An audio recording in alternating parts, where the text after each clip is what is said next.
I'm Debbie. And I'm Alison. And we're the Poltergals.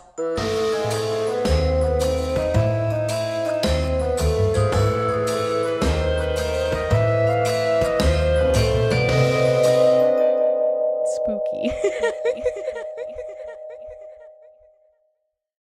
Hi, I'm Debbie. And I'm Alison. And we're the Poltergals.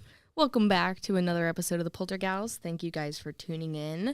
I hope you guys have been enjoying the extra bonus content that we have been giving you guys straight to your ear holes.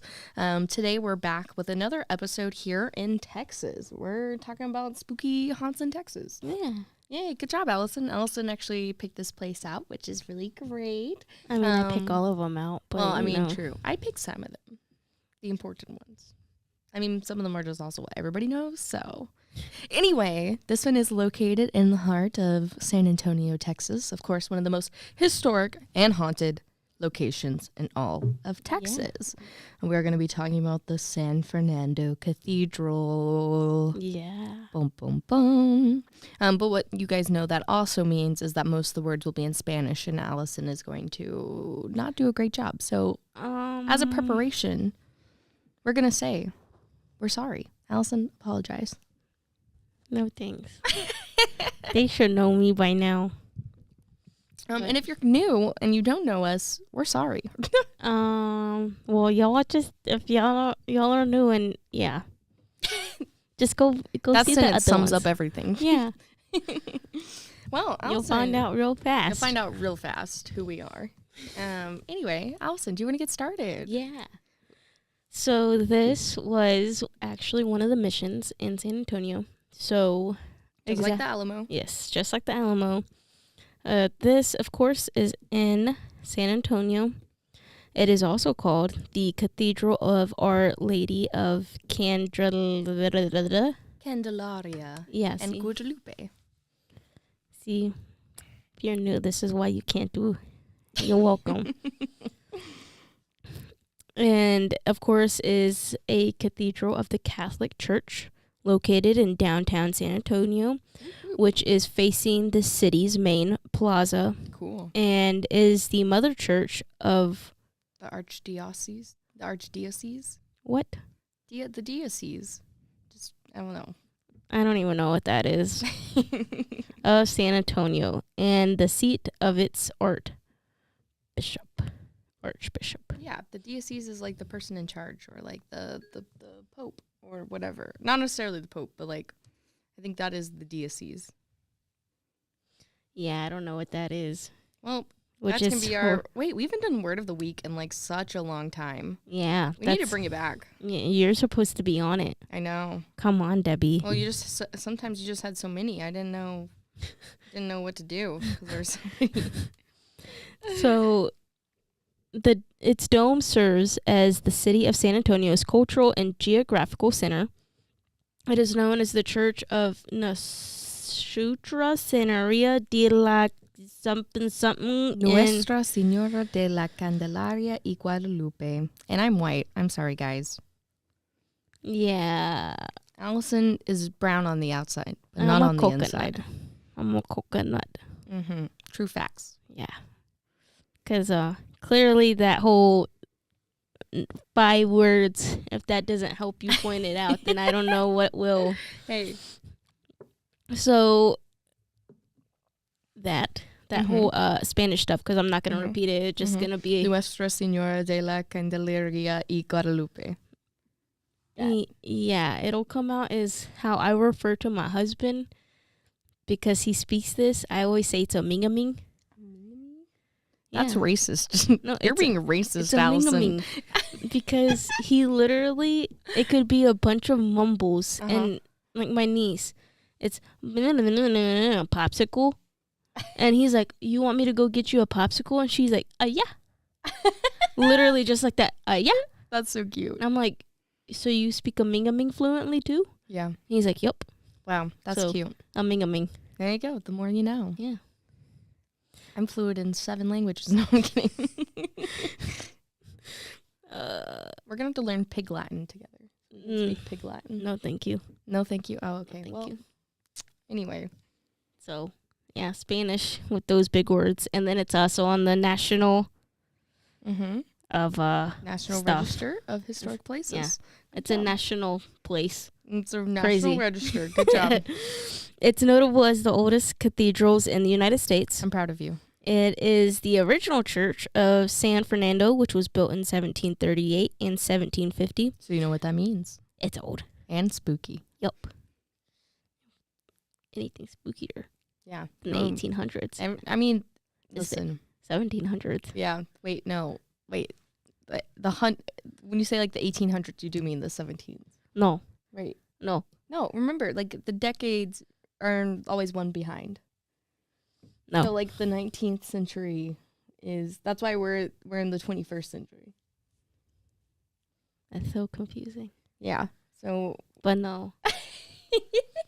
1800s are the spookiest. Anything before and after or not. Okay, maybe. Anything below, anything especially before the 1800s is quadruple spooky. Yeah. If it happened in the 1800s, definitely spooky. Happened before the 1800s, even spookier. Happened in between like the 1920s to like the 1960s. It's just a little spooky. And anything from spooks. the 60s to now is just kind of like, whatever. And it's like, wait, spookies happen? Yeah. And it's like, what? You don't see a Britney Spears ghost over here in the background shaving her head and crying, you know? Nope. Like, you only hear like ball gown ghosts. So anyway, that's our theory. So we're going on a tangent.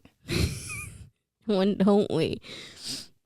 So this lovely cathedral, the walls of the church today form the sanctuary of the cathedral, which rise to its claims as the oldest in the state of Texas. Wow, I didn't know that. The church was named after Fernando III of Castile. Sure. Who ruled in the 13th century. Yeah, so that means like the 1200s. Remember, 13th century and the 1200s. Or am I wrong? And it's like the 13th century is actually like the 1400s. Anyway, continue. I don't know. I'm a liberal arts major, so I don't know anything about math or dates or history. I know nothing. My husband's a history teacher. Anyway. Oh, Debbie. So, yeah, the Baptist font. Baptismal, sure. Believed to be a gift from Charles III, who became king of Spain in 1759. Wow. It is known as one of the oldest pieces of liturgical furnish in the cathedral. That means like made for the purpose of the church. That's so dumb. Big words. Big words. Me don't do well. But this cathedral was built by settlers from the Canary Islands shore for the reason of the interior is an image of the Virgin Candelaria. We already said it like 100 times. Yeah, if we have Candelaria. Say it with me. Candle? Yeah. Candle? We all know I'm gonna struggle. Aria. Candelaria. Candelaria. The patroness of the Canary Islands. Canary Islands in 1881. 1831. What did I say, 81? Yeah. Yikes. You're struggling Talk today. about jumping to the future. I know. I mean, I guess it's better than... Can you see into the future? No, what I say, the 2090, 80, something like that? Yeah. She said 2090, 80, and I was like, ma'am, that is not a year. Can you please not? Listen, jumping to the future is clearly my thing. Yeah, you better call her Dr. Brown. I would be that one person that would ruin the past and make sure that we don't have a good future, or at least land on the same timeline. I would be that one person that would ruin it all. Anyways. In 1831. Yeah, in 1831, James Bowie married Ursula. Ooh. Not the sea queen. I love that. In San Fernando. In San Fernando. How dare he marry Ursula? Wow. She stole Ariel's voice. I know. That's so sad. I do be loving Ursula, though. Honestly, iconic. What a queen. Slay. As the kids say. So dumb. Slay. That's what the kids say. All facts, no printer. Allison's done with me, guys. So done. Anyway. Unfortunately, I'm not done with the 1830s. So, all right. Well, what happened in 1836? The Cathedral, still a parish church, played a role in the Battle of the Alamo.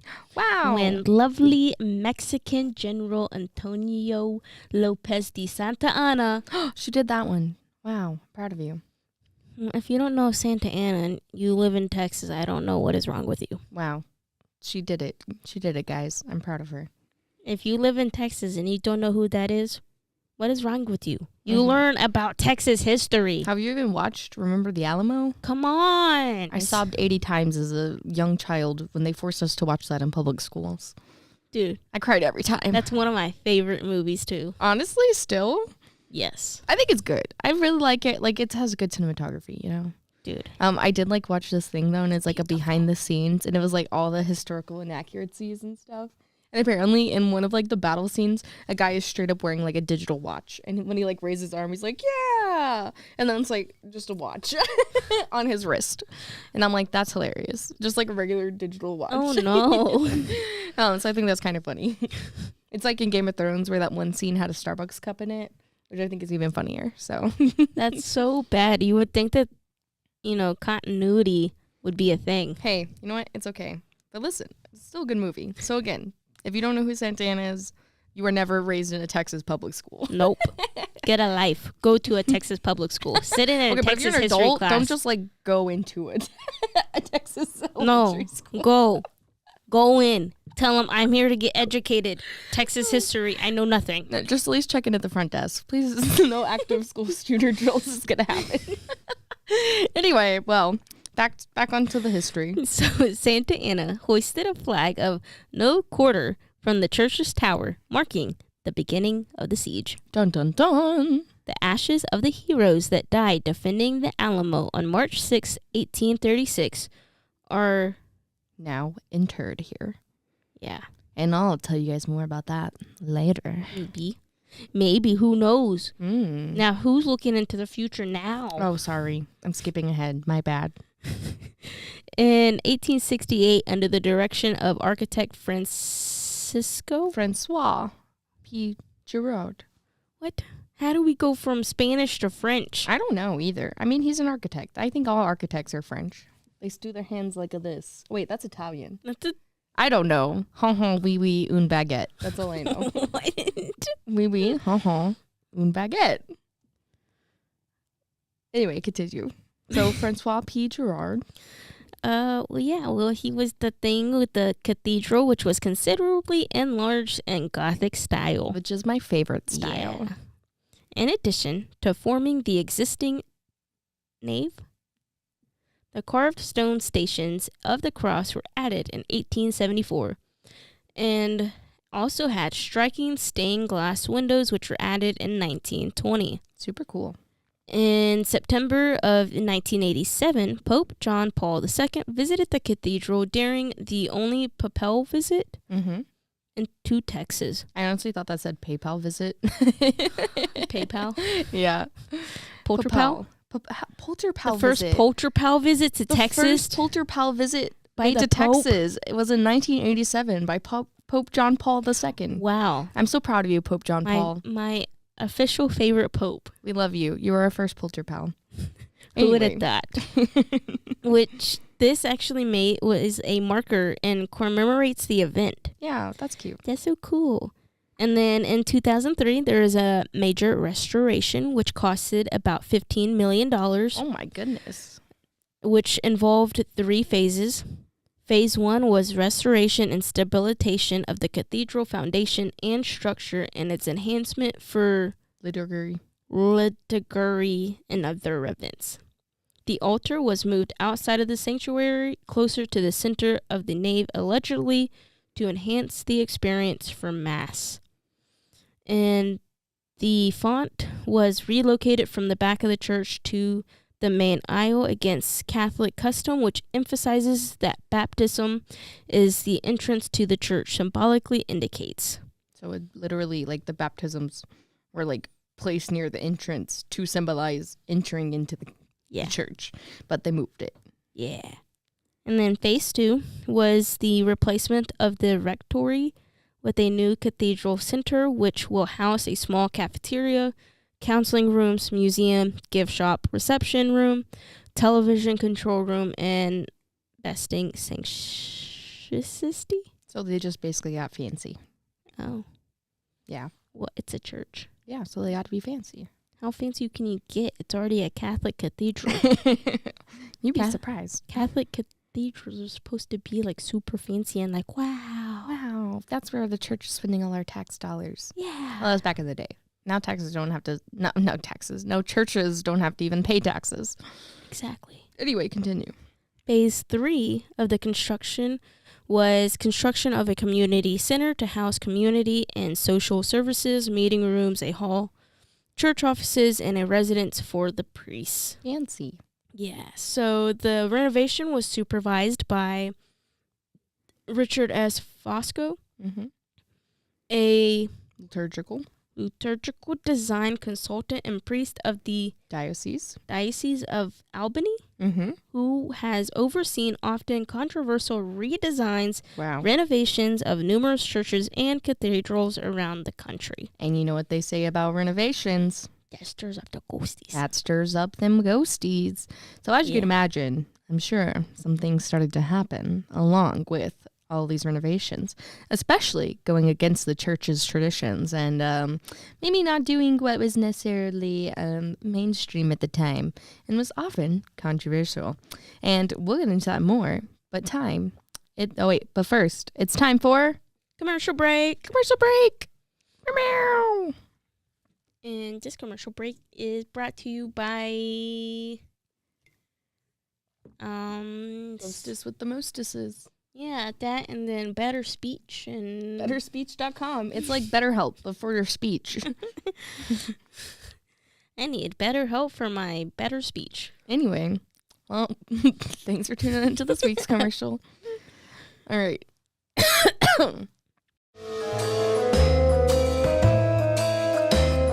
And now, a word from our sponsors. Spooky.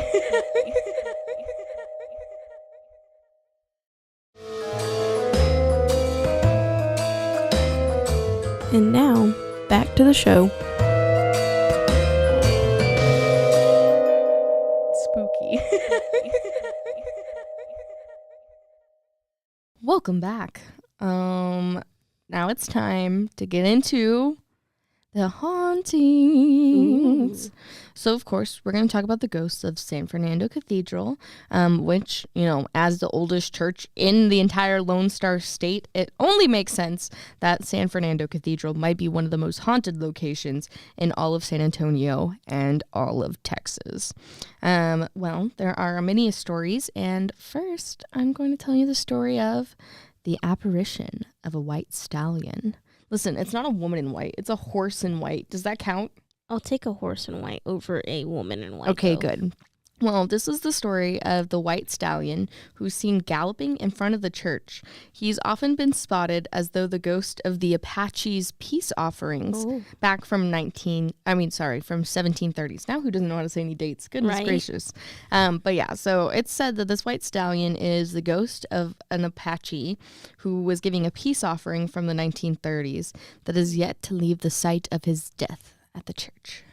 Oh, how nice. That's not, I guess so. I guess it's good, but I'd rather have a gift from the Apaches than a curse from the Apaches. Yeah, exactly. Yeah, we always talk about Indian burial grounds and curses, guys. So listen, take the gifts from the Native Americans. Don't take the curses, because if you're taking the curses, it's double the trouble. Oof, I don't like that.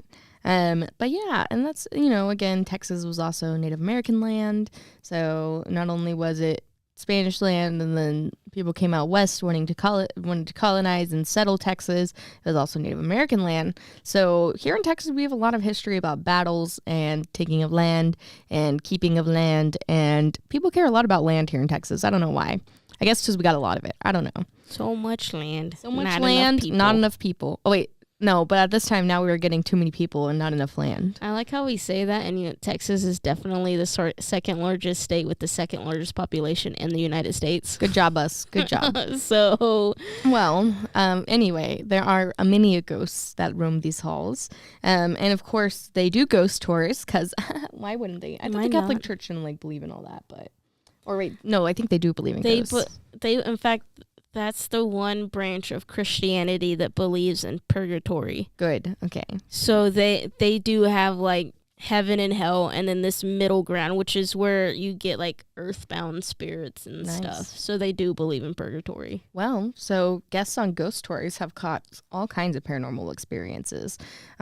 They've included brightly lit orbs skirting past in the sight of dark shadows moving all around.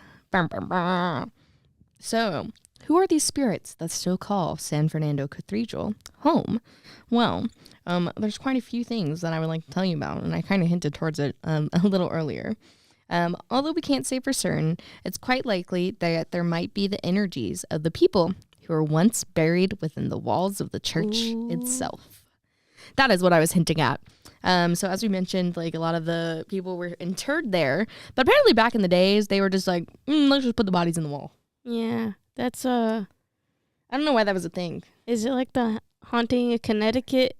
Put them in the wall? Well, or different put them in the wall, just buried in the ground? No, I think they would just put them in the wall. So very much haunting Connecticut. I think so, yes. Yikes. So buried within the San Fernando Cathedral walls. So like during the early years of the San Fernando Church, it wasn't out of the ordinary just to like bury people within the walls of the church. So like think like almost catacombs of Paris. Like where there's literally just like bodies in the wall. Think cast of Amontillado, like man being buried in the wall. No, not exactly like that. But anyway, so basically the way it worked was it would be everywhere from like the rankings of people that never mattered. So like, again, back in the day, slaves and workers and that kind of people would be buried there. But then also like the highest ranking men would still be buried in the wall. So there's like a little bit of everybody in there. They're like everybody can be buried in these walls, which is crazy. Can I just say, just because it's holy, quote unquote, holy land does not mean you're safe. Well, they buried them in the walls. Listen, and also, I hate to tell you, but there are also some small children that have been buried in the walls. See, this is why I don't understand Catholicism. Yep. But basically, yeah, so all these people just found themselves within the walls of San Fernando for a long period of time. You know what I should have done? Mm-hmm. While I was forcefully going to what we call CCE, which is continuing Catholic education, I should have asked about this and be like, why did we put bodies in the walls? Why did we put bodies in the walls of the San Fernando Church? If it if you're worried about the walls, just wait. Well, while the parishioners were given the walls, the priests and the other prominent people were given the floor. Oh. So they're like in the ground. So you're like walking all over them. So just so you know, so it wasn't just the walls. So it's just disrespect on top of disrespect. I mean, it wasn't disrespect back then. They did it on purpose. They knew what they were doing. It's disrespect, especially to the priest, my dude. If you were a priest, you deserve some kind of special. I think it was more blessed, but yeah, they buried. Again, this is why I don't understand Catholicism. Just because you were built quite literally inside of a church does not mean the church is holy. Well, in fact, it's actually quite the opposite. Now it's just unholy. Well, guess what? It gets worse. So now you found out that, of course, like the priests and all the prominent people were buried in the floor, and then all the regular people were buried in the walls. Well, guess what? Anthony Dominic Pellicer was the first bishop of San Fernando Cathedral. Dear and Jesus. Can you guess what happened to him? I don't even want to know. Well, he's buried under the head of the main aisle of the church. Oh, my God. So, like, you be sitting on that main aisle, and you be kneeling right on his face. Again. Why? I don't know, Alison. I don't make these decisions. Listen, I'm just Pope, here to tell you about Mr. them. Pope, I need you to be the second Pope to come visit and fix this. And this is coming from someone that grew up in the Catholic faith. I need you to go fix it. Now, am I still following Catholic faith to this day? Can't promise you anything. Her eye twitched when she said that. I'm a Christian. Yeah. But maybe I'll be willing to go back to Catholicism if you come fix it. If you don't bury people, well, I think we should leave the bodies on the walls. You know what they say about like disturbing them. So, but if you also imagine Chip and Joanna goes in there and they're like, "Oh my gosh, we need an open floor plan," and then just like smashing those walls. Exactly. Demo day gone wrong. Demo day gone. That's what I'm saying. All the way wrong. You go in there and you actually give them a proper burial. Listen, I think they're pretty happy. I don't know. Well, we'll get into obviously not if it's haunted. Get into that later. Well, and I also, so of course, again, Anthony Dominic Pilser, he's buried in the floorboards under the main aisles. Well, and you know how we talked about earlier about the people of the Alamo, right? So more strangely, the area where the Alamo defenders' remains were found was by the sanctuary railing, which actually just happens to be the place where many officers who perished in the Battle of El Rosio were buried as well.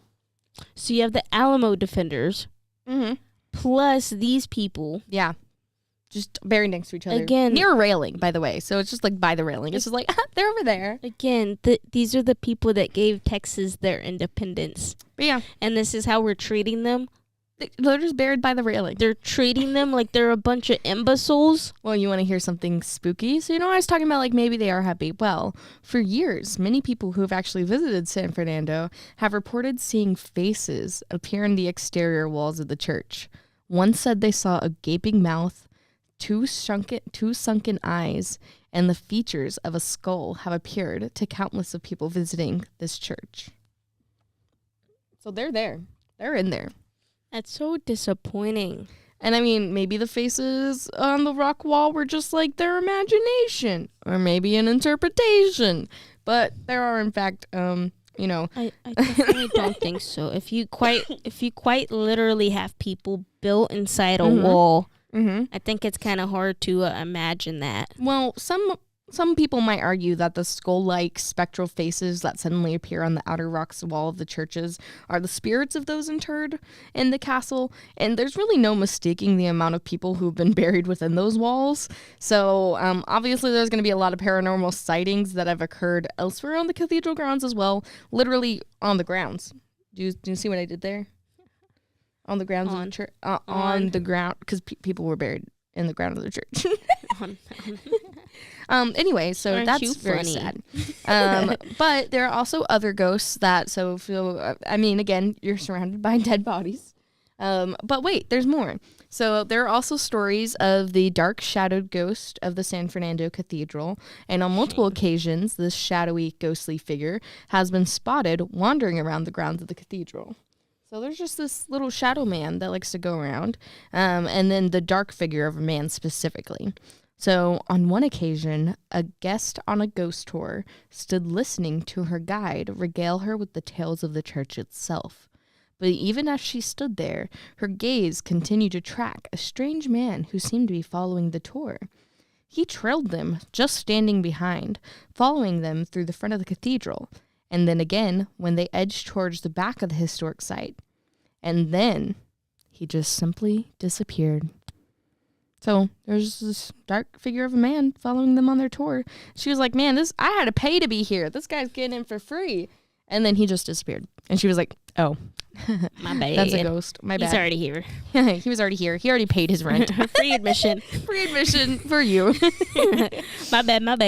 And then like when she tried to describe him, she basically said like he had all dark clothing and was dressed in the style of like the 18th or 19th century. So again, he was kind of dressed in that ye old timey clothing.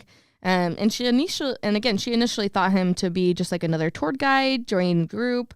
But then with his abrupt disappearance, suddenly had her being like, I think that was a ghost. Maybe that do be a ghost. Maybe. And then to make matters even stranger, a few others of the tour goers had witnessed the same apparition. Oh. So they said they saw the same thing. Oh. And then they were like, who was he? That's strange. So the more you know. Such a shame. But again, he gets in free admission. Man, I would hope so, since his body's probably potentially buried in, or quite literally in the in the walls or the ground or the ground, just by the railing, maybe. You never know. It's fine. Well, now you know that story. We're moving on to the ghostly monks. So again, this is a cathedral. So other people meandering past this historic yet very haunted site have reported the manifestation of other shadowy figures by the walls and next to the doors of the cathedral. According to some who have seen these specters, mainly of ghostly shadows that have appeared with hoods drawn over their faces. Scary. That's terrifying. Well, so are these apparitions the residual energy of actually the monks who once established San Antonio and may have actually used to worship at the San Fernando Cathedral? Or maybe these are just dark figures, as they have always appeared in the back of the cathedral and have been known to vanish and manifest almost at will. So, maybe they're monks. We don't know. And then, all of the paranormal occurrences which have been seen at the cathedral, the ghostly monks seem to be like the most frequent that happen because they're seen on different occasions. And again, they're just known for vanishing and disappearing. And they'll be like, oh, what is that? And then they're like looking out the corner of their eye and they're like, that's spooky. You know what I just realized? I need to look if this is like an active church or if it's just a museum. I'm pretty sure it's an active church. Because think about it. Why would an active Catholic church not be consistently blessed so that way they don't have any spirits? I think the church is one of those places where spirits are welcome. Like, I think the church is kind of like an in-between zone for them. I think it's kind of like cemeteries or like other like places of worship. Like, I think those are always where the spirits are drawn to. I guess as long as they're not like... I don't think they're hurting anybody. Or like demonic, I guess it's... Like, if they're just there, like, what it sounds like, they're just kind of there hanging out. And again, like, that's the thing. Like, maybe they're unwilling to leave their house. Like, they're they used to worship here, and, like, they love it here. So, we talk about, like, hotels. Like, the monks, I can understand.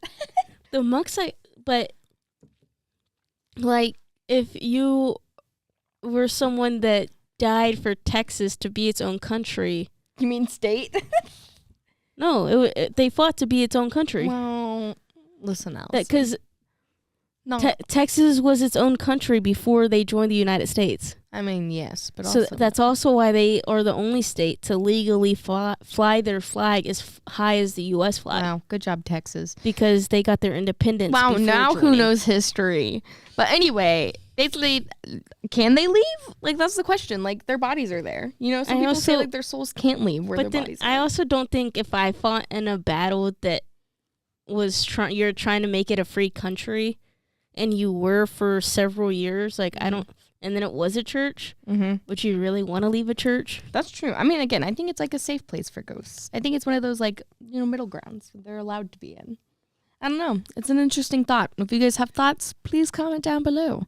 Or send us an email at is it just thepoltergals@gmail? Thepoltergals@gmail. Or just comment on one of our posts. But anyway, so that's Story of the Monks. And then also, again, like, I don't understand why they buried them in the floor and the walls. On to the next story. So this is the story of the ghost of Halloween, which we know how the Catholic Church feels about Halloween. Anyway, over the years, San Fernando Cathedral has actually, its haunted reputation has continued to grow, obviously because of its innate spiritual ambiance. And as a house of worship, it's not surprising that there might be a ghost or two still roaming around the grounds. Like I just said, I think churches are like a little in between ground for ghosts. Anyway, on Halloween in 2007, however, there were common orb sightings that took a step back to make way for a rather incredulous paranormal incident. So workers were conducting a restoration project. Who knew what we said earlier, which is why I made a point of saying that. They were basically doing a little restoration project on the cathedral by removing old plaster from the original stones, and then plans were in place to, like, they were just going to replaster the walls that, remember, people are also buried in. Just so you don't forget. Anyway, well, despite the construction, the cathedral was still open, of course, for visitors and everything, and one of who was to be touring San Fernando with his handheld video camera. Oh, no. So he actually captured the marble sarcophagus in the back, which many visitors claimed to be ghostly cool to the touch at all times, as well as there was a seal on the ground, which confirms the church's old age. So again, this was just like during the construction. These people came in and they got it on camera. Without any sort of warning, he captured the visceral image of a man kissing a skull on the head. What the heck? Mm-hmm. And he panicked, realizing that there was actually no soul in sight, and that he captured on his camera had been nothing but a shimmering apparition of a ghost long ago. What the heck? Yeah. So was this a physical apparition kissing its own skull, like its own physical skull from its body that is in the church to this day? Or was it just an image or something like that is being replayed in the space over and over? And again, as we say, restoration do be stirring up them ghosts. Mm-hmm. So, and that was one of the stories that happened. So we've had ghost horses, ghost monks, ghost people, ghost men, ghost tourists. This place has it all. So, obviously is one of the most haunted locations in all of San Antonio and all of Texas, and maybe even the world. I mean, I don't know. There are other places where people were buried in walls and floors and stuff. So, whatever. Who am I? I don't know anything. I don't bury people in walls and floors. I like to bury people in the ground. Thanks. Good job. You like to do that? I would. Do you love it? I would like to bury them in the ground with a headstone, so that way they have at least restful place and a marker, so they're not doomed to roam the earth forever. Yeah. I'm picking up what you're putting down, and by putting down, I mean the people in the ground. 6 feet under. 6 feet under. Well, that's all for this week. That's all the hauntings I got, and I'm sure there's way more. Before we close out, we got an email. We did. We did. So this is from Trans Gamer. His name is Jay. Shout out Jay. We love you. So he said, "Hey, this is Trans Gamer. You had mentioned to reach out to you to do a podcast and to tell you all about my experience in my haunted past. In the beginning, my first paranormal experience was in California when I was super young, probably around 5. We were parked at my brother's house in a fifth-wheel camper, and one night, before my mother's surgery on her eyes because she was legally blind. So we all went to bed. My mom and dad up in the head of the trailer, and I was down in the kitchen with the table folded down to make a bed.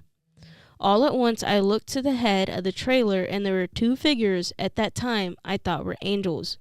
One was dressed in red over my dad, and the other in blue over my mother. They both came down and said that my mother would be okay in her surgery and that nothing would go wrong. And he mentioned that he had a few other stories about Hotel Galvez and a few other haunted places. Wow. Well, thank you for that fan letter. Yeah. We appreciate your spooky story. And again, we are planning to do more like listener episodes and stuff like that. So again, send us your stories to thepoltergals@gmail.com. Alison and me are planning on doing, again, more stories from you guys. So just keep sending them our way. And again, thank you so much, Trans Gamer. Whoop, whoop. Yeah. We loved it. All right. Well, again, if you guys have want to find out more or have more spooky stories, send them over to us. Don't forget to go follow us at _poltergals on Instagram. We are about to be doing our 500 follower giveaway. We got some really cute stuff that we're going to be giving away, which you guys are not going to want to miss at all, obviously. We might be making t-shirts too, so maybe you'll get a t-shirt. Some buttons, stickers. New business cards. Oh, just wait, guys. We got it all coming up. And again, the more you guys listen and support us, the more we can do for you. So we're already coming at you with the Friday episodes. We're hitting you up with those Tuesday episodes. And even this week, we were able to drop more bonus content for you on Monday. So the more you support us, the more we can do. Don't forget to go follow us on our YouTube at the Poltergals. We are all on there. You can find us everywhere, anywhere you get your podcast, of course. How are you listening to us right now? And then don't forget also to check out our Patreon. That's patreon.com/polterpals. Join us. Yeah. All right. Well, that's everything for this week. Yeah. All right. Bye. You've been listening to The Poltergals, a Rogue Media Network podcast.